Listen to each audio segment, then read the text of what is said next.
नमस्कार दोस्तों, मैं हूं प्रवेश। मेरे साथ देख रहे हैं आप करंट अफेयर्स भारत। आज हम बात करने वाले हैं एक ऐसी घटना की जिसने भारत की एआई लीडरशिप पर बड़े सवाल खड़े कर दिए। दिल्ली में हुए एआई इम्पैक्ट समिट में एक इंडियन यूनिवर्सिटी ने एक चाइनीज रोबोट को अपना बताया और पूरा मामला नेशनल एम्बेरसमेंट बन गया। लेकिन इस कंट्रोवर्सी के पीछे सिर्फ एक रोबोट नहीं, बल्कि हमारी पूरी इनोवेशन इकोसिस्टम की कमजोरियां छुपी हुई हैं। एआई इम्पैक्ट समिट का उद्देश्य था इंडिया की यूनिवर्सिटीज़ को मौका देना कि ये दिखाएं कि देश एआई इनोवेशन में कहां तक पहुंच चुका है। इसी समिट में गलगोटियाज यूनिवर्सिटी ने अपना स्टॉल लगाया। यहां एक डॉग शेप्ड रोबोट रखा गया जो हाथ मिलाता था, गेस्चर करता था और क्राउड्स में क्यूरियोसिटी पैदा कर देता था।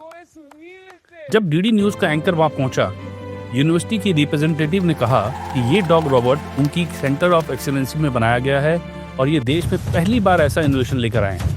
इस बयान के बाद मीडिया ने इस डॉग को इंडियन इनोवेशन का बताकर जोरदार कवरेज किया, लेकिन खोजी लोग तुरंत हरकत में आ गए और सामने आया सच कि ये रोबोट असल में चाइनीज है, यूनिटी रोबोटिक्स का बनाया हुआ।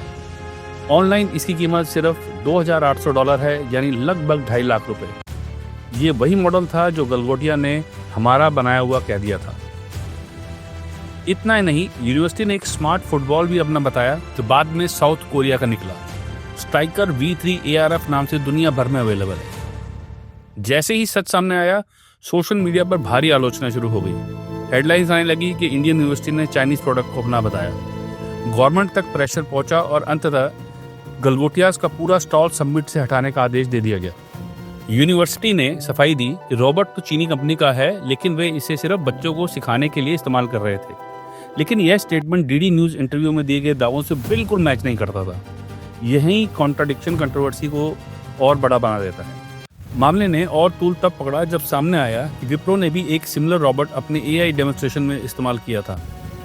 यह बड़ा प्रश्न है कि क्या इंडियन आईटी जायंट्स में भी एआई डेमोन्स्ट्रेशन के लिए इंपोर्टेड रोबोट्स पर निर्भर हैं? इस विवाद में बड़ी बात यह है कि भारत में इनोवेशन क्यों धीमा है। ये सवाल सिर्फ यूनिवर्सिटीज पर नहीं, सरकारों पर भी उठता है। क्यों रिसर्च बजट कम है? क्यों टॉप रिसर्चर्स विदेश चले जाते हैं? क्यों लैब्स में रियल इनोवेशन की कल्चर नहीं बन रही? अगर इंडिया को ग्लोबल एआई रेस में लीडरशिप चाहिए तो सिर्फ समिट्स नहीं, बल्कि रियल R&D इन्वेस्टमेंट करनी जरूरी है। एआई आज की दुनिया का सबसे बड़ा जियोपॉलिटिकल और इकोनॉमिक बैटलफील्ड है। चाइना, US, यूरोप सब भारी इन्वेस्टमेंट कर रहे हैं। इंडिया अगर इस दौड़ में पीछे रह गया तो सिर्फ रोबोट नहीं, हमारी पूरी इकोनॉमी पीछे रह जाएगी। दोस्तों, अगर आपको मेरा वीडियो पसंद आया हो तो प्लीज़ लाइक कीजिए, शेयर कीजिए और सब्सक्राइब कीजिए। मिलते हैं आपसे नेक्स्ट वीडियो में। तब तक के लिए जय हिंद।